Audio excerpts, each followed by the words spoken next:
Joining us now with more on the political landscape in Arizona and the implications for the entire country. One of the state's Democratic members of Congress, Ruben Gallego. Congressman, you and I suspect we disagree on a lot of things.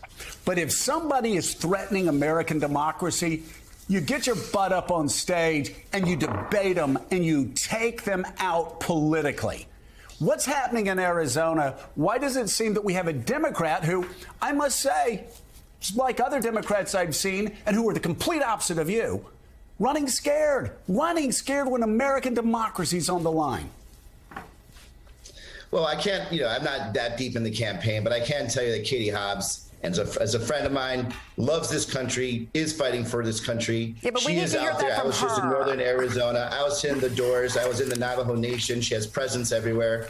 And look, it is difficult to fight, the freak show that comes when it comes to town, and that's Kari Lake and Donald Trump. She is an election denier. None of that. She's a flip-flopper on choice. She's gone from being anti-choice to pro-life to choice again, and now she's trying to figure out whether she's going to arrest mothers or she's going to arrest the doctors.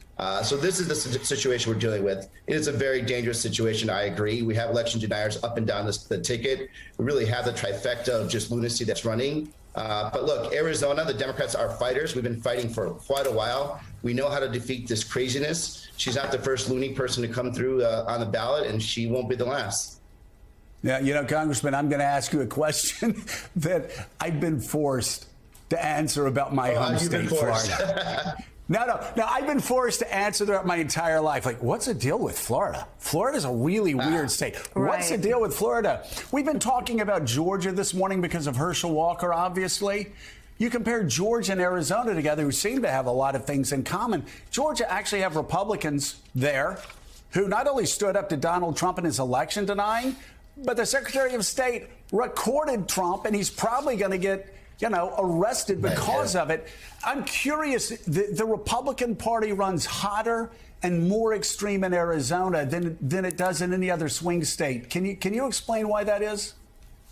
Sure. And look, that's the Republican Party. That's not all Republicans. We actually have a lot of very dedicated, patriotic Republicans that aren't part of the Republican Party anymore. They were pushed out by really Trumpism and just extremism many, many years ago. The type of people that you find, that are head of your chambers of commerce, that are small business owners, pastors, things of that nature. And they're actually coming out to support Democrats because they do believe that these three people that are running are a very severe danger to democracy. Not only that, we just don't want to deal with the embarrassment anymore. Time and time again, we've had Republicans that have led this state, and we're trying to become a very modern, sophisticated, forward-leaning state. And then you have some of these yahoos that come in and just embarrass us. And that's why we have a lot of Republicans that are stepping up, like my friend Wes Gullett and many, many others. So the Republican Party does not represent the extreme. The Republican Party here is not representative at all of the actual Republican Party altogether.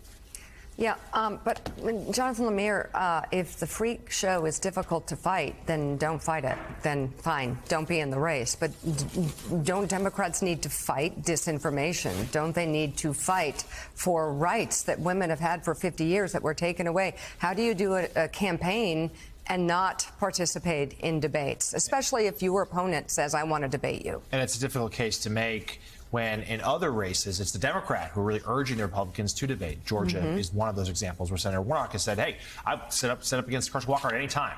And at this point, so far, it's just the one. So, yes, I think there are some national Democrats who have some concerns about this strategy. Congressman, I wanted to switch gears, let's tell you about a really important issue in Arizona. And that's on Friday. An Arizona appeals court reinstated an injunction blocking a near total abortion ban, a ban that dates from 1864, a Civil War era law. The law has no exceptions for victims of rape or incest, and threatens abortion providers with imprisonment for nearly 5 years.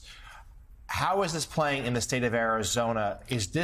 How is this going to impact what people do a month and a week from now on Election Day? Look, it's having a lot of impact. And you have to remember, Arizona at its core is very much a libertarian state.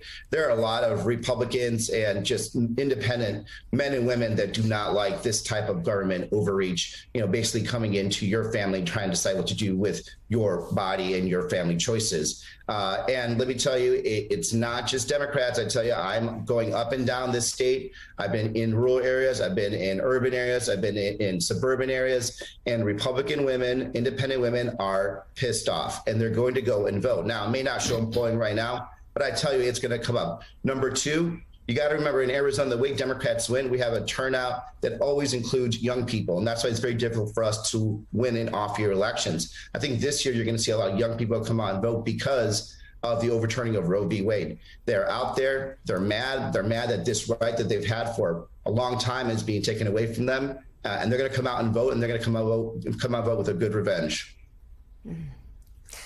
All right.